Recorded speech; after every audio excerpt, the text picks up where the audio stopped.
I'm trying to think how it was so natural, it was very spontaneous. I mean, when I decided to be a filmmaker, it was, I think everything is easy and I can do it. I never was scared. It was so natural. I saw a sign, a little paper in a cafe that says free filmmaking workshop. That's in 2003, and I went in and I took the course, and within a year I made 3 short films. And it was, for me, it was fun. I was doing humanitarian work on the side, and I knew that this is what I want to do instantly.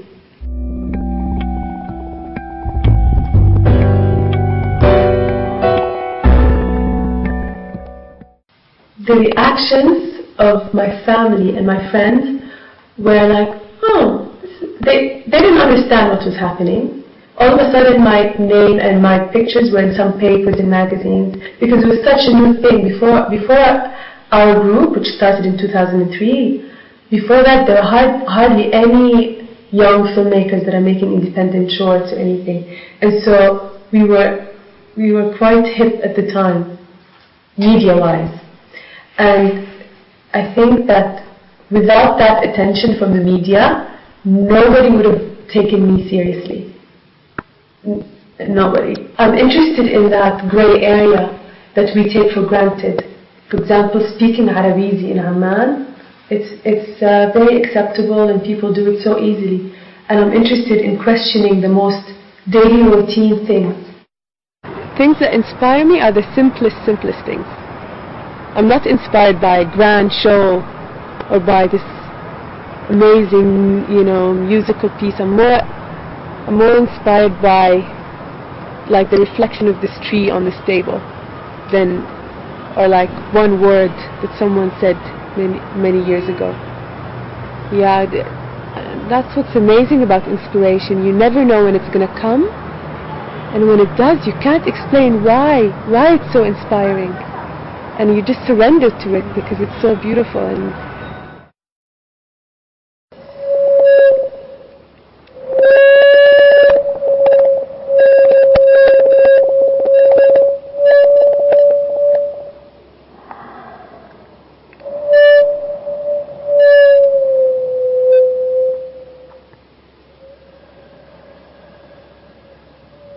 I think that I'm highly unstable.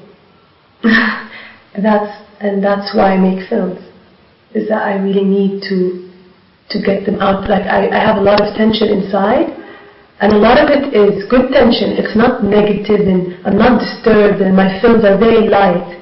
And I think that the whole point of me making film is that my desperate need to humanize, to make things human. Sometimes I forget what it is to be human, and I always need to be reminded, how am I human, what is human, what is it?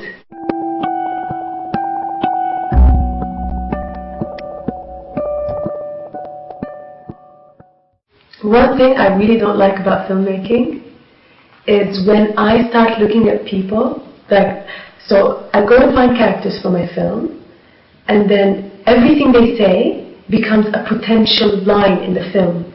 And I stop listening to them as Dalia, I start listening to them as a filmmaker.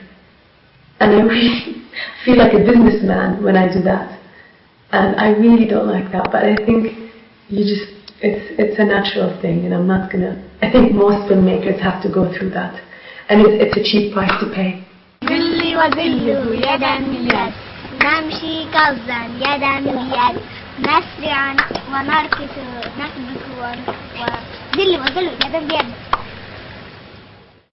I have a very messy writing process. I'm not the kind of person who will write a lot before I start filming or research a lot now. I used to more at the beginning, and now I know that almost everything I write doesn't manifest. And because I work so organically, so my writing is, so I write a few sentences of what I really want to make and why I want to make it. When I have answered why I want to make a film, I start talking to as many people that I think are going to be in this film. Like when I made the film on humor and war in Lebanon, I think I started almost 3 years ago, asking these Iraqi refugees, because I worked with Iraqi refugees for a year as an education coordinator. And I asked them, were there any funny moments during the war? And then they would tell me stories and I would register them. And I've written some of them down. But it took me 3 years. I got so distracted. And finally, after 3 years, I came back to it. And so many of my films are like that. They cook at least years in advance. I wanted to tell you about making my last film, which I've thought about a lot. It's about humor and war. I've heard from people like that lived in Lebanon, which are my relatives, that during war funny things happen. I mean, in any chaotic situation, when you get in a car accident and then, chaos always creates humor. And I really am inspired by chaos, and I wanted to make something like that. And so I got funding from Al Arabiya, and that was my second film that got funded there. I went on a tour to find this perfect family, and none of them were really keen on being filmed, or they were more about propaganda. They thought it was all about Hezbollah, and my film was just, Hezbollah was the last thing on my mind. And so eventually I found out that it is my family that most interests me, and I feel like I know way more about being Palestinian in different countries. Like being Palestinian in Lebanon is so different than being Palestinian in Jordan, especially on the borders of Lebanon and Palestine. They've gone through so many wars, their house has been destroyed several times. And I've never heard these stories before, and I always thought that I come from a family that wasn't really a victim of war until I met them, and I'm like, okay, so I do have that side too, or they have it and I relate to it. So I think that being an Arab is political. You can't avoid it. And no matter how many things, I really am not political. No matter how much I try to avoid it, it comes up.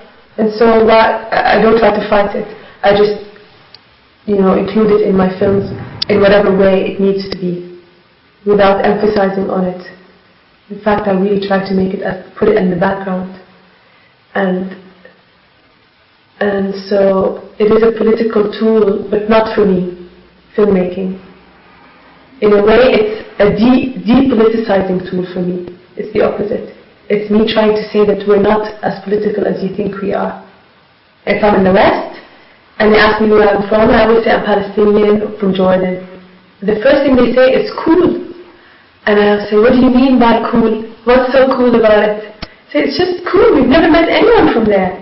And then I always feel so much a responsibility to almost present all of Palestinians. So I become extra nice and extra sweet and generous and intelligent. I feel like I have such a responsibility. And I like that. I feel like I can handle it.